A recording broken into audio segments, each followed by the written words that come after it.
This show is clean. Preposition. Pretty much. Mike's Daily Podcast. Episode 765. Hello, it's Mike Matthews broadcasting from the last place on earth, located somewhere in Podcastro Valley, California today. Benita, the Disgruntled Fiddle Player, the Brewmaster. Plus, we hear from singer-songwriter GABRIELLE GRAVES from Burbank, California. It's a lively part 2 of our Into an Interview. And you remember the BP oil disaster?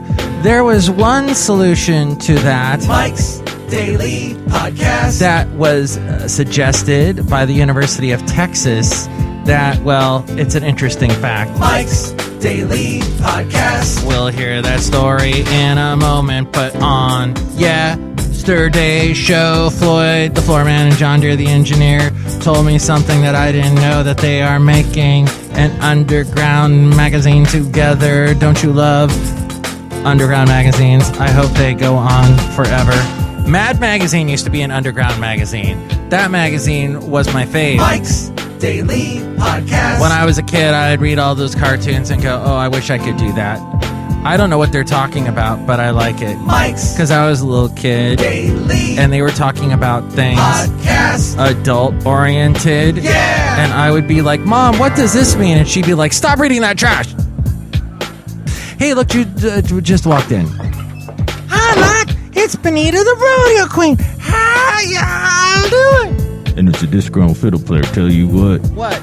I don't believe in reading that kind of smut, that kind of printed, published trash. Is just terrible for the human brain and mind.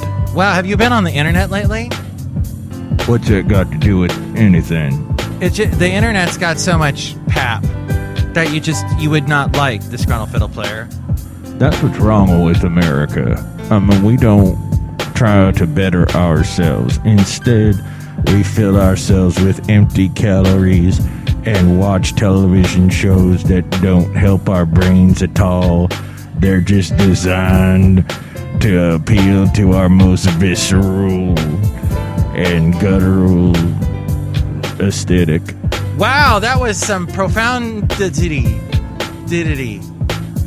P. Diddy? Profundity? Nudity? Nudity? It was something, Mark. It just came right out of my brain. I was surprised, too. Look who else just walked in. Hello there, Mike. I make the root beer. I'm the Brewmaster. Brewmaster, happy Oktoberfest. Why? It's October, and so it must be Oktoberfest. Actually, Mike, Oktoberfest in Germany happens in the last part of September. Oh, how do you know that? Because the Disgruntled Fiddle Player is actually German. No. I thought y'all were. No, I don't have any German ancestry. Well, that's why I married y'all. Because I'm German? Yeah, I thought y'all were German. You were going to make me sausages every night. Whoa, that's probably too much information for me and my poor little innocent ears. Why? Yeah, Mike, why? Sausage is a delicious food. It is. It is. It's good. Mike, that's why I made a delicious sausage. I ate the beer. I'm not going to try any of it. I am pouring you a large mug of it. Oh, boy. I'm still not going to drink any of it. I am forcing it down your throat.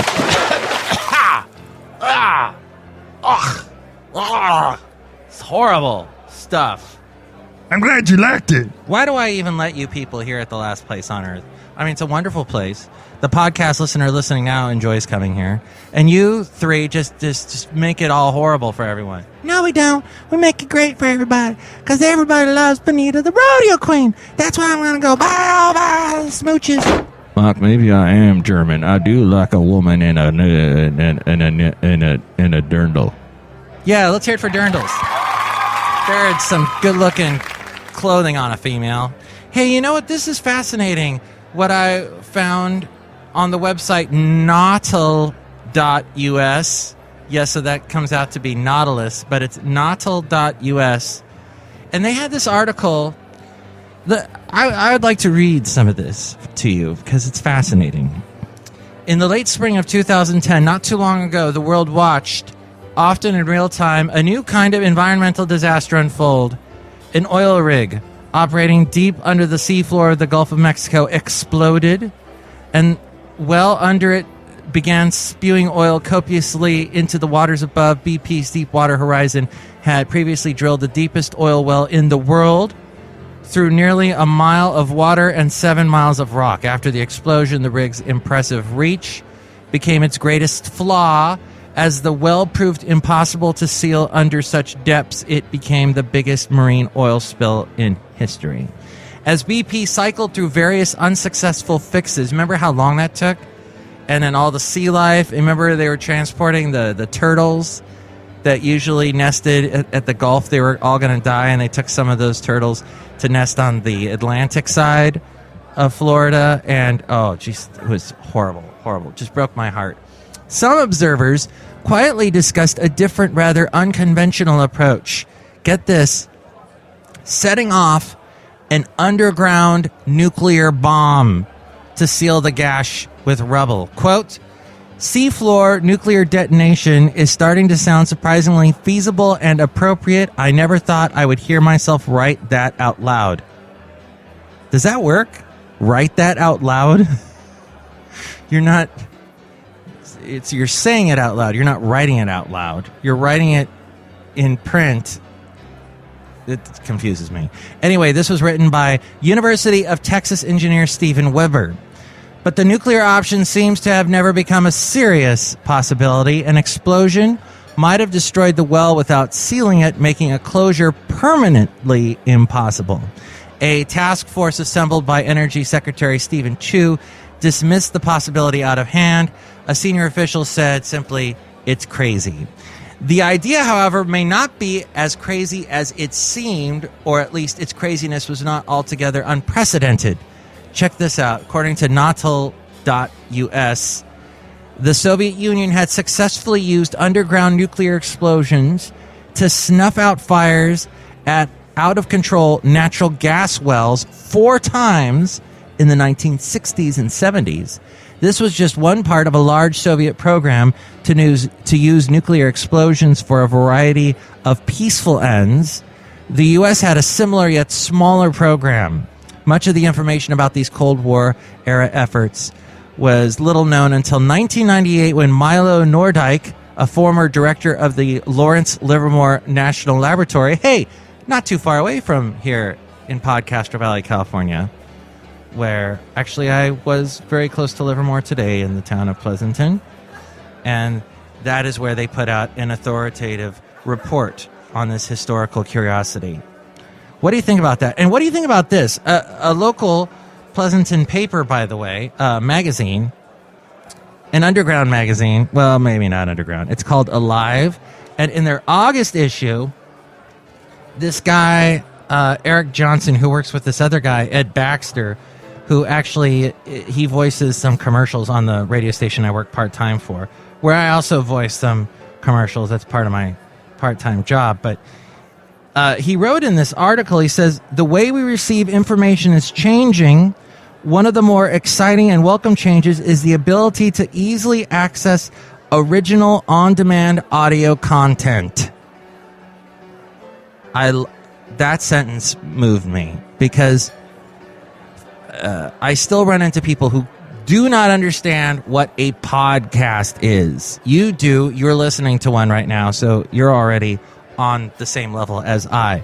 But to bring people up to this podcast level, I think that is the way to describe it, to say that what I do is original on-demand audio content, or AOODA.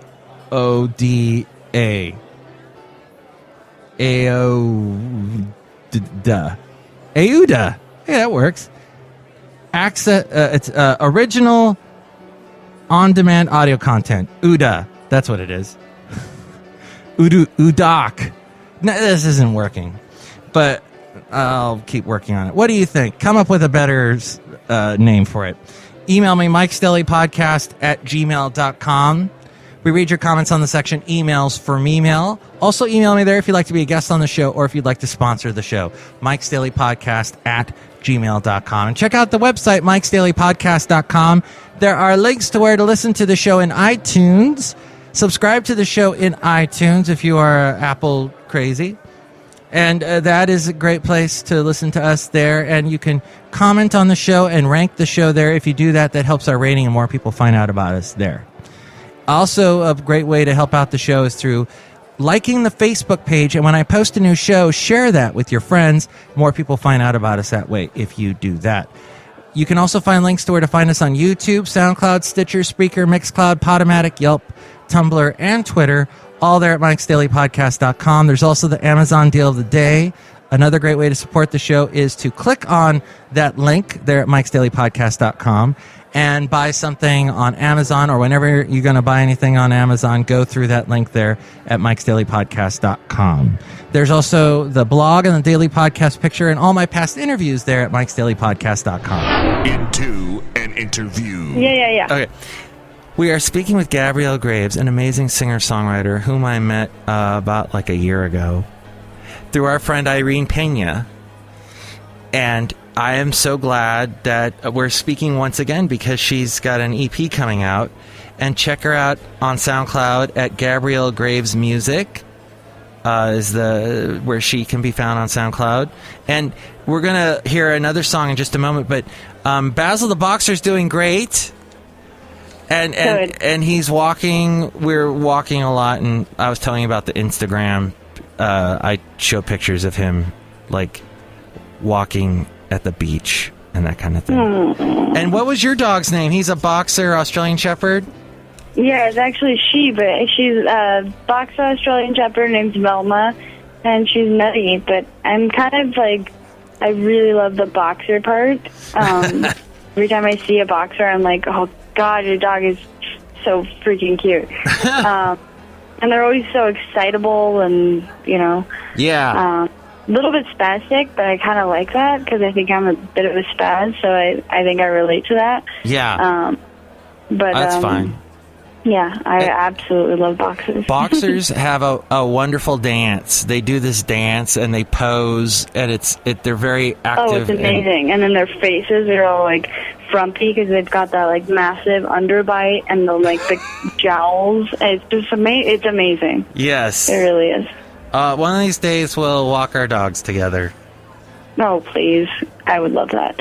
Especially on the beach. My dog loves the beach. Oh, yeah, and you're there in Southern California, so there's... We are. Are there any places that let you walk dogs on the beach? Yeah, there's it's like Huntington. I mean, we're in like the valley of like LA, so it's, North Hollywood. It's not incredibly close, but yeah, when we do bring her, because she's got, an insane amount of energy. She just goes and goes and goes and goes and goes. She loves the water. She'll jump in and, swim to get the ball, and it's really sweet. Oh, that's cool. A boxer Australian Shepherd mix. Those are two great dogs. Now, where did you grow up, Gabrielle? So I grew up partly in Arizona, in Phoenix, Chandler area. I say Phoenix because nobody knows what I'm talking about. Hi, Grace. Oh my God, my dog's jumping up. She just came out with fury. So I grew up mostly until I was maybe 13, 14 in Chandler, Arizona. And then it's very close to Phoenix, I guess. And then we moved out here, my family did. To Burbank, California. Oh. And then, and then I kind of broke off and, doing my own thing. What was your family life like in Burbank? In Burbank, it was, it wasn't a terribly positive experience, but I'll try and make it sound like that. So we moved out here because my dad wanted to write and the LA stuff. And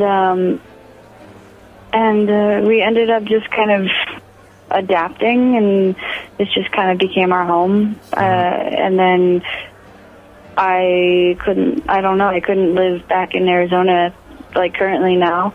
It's a different environment, and yeah, I think I did most of my growing up here, to be completely honest. I don't think I really grew up when I was living in Arizona because I was so young, and then I don't think it pushes you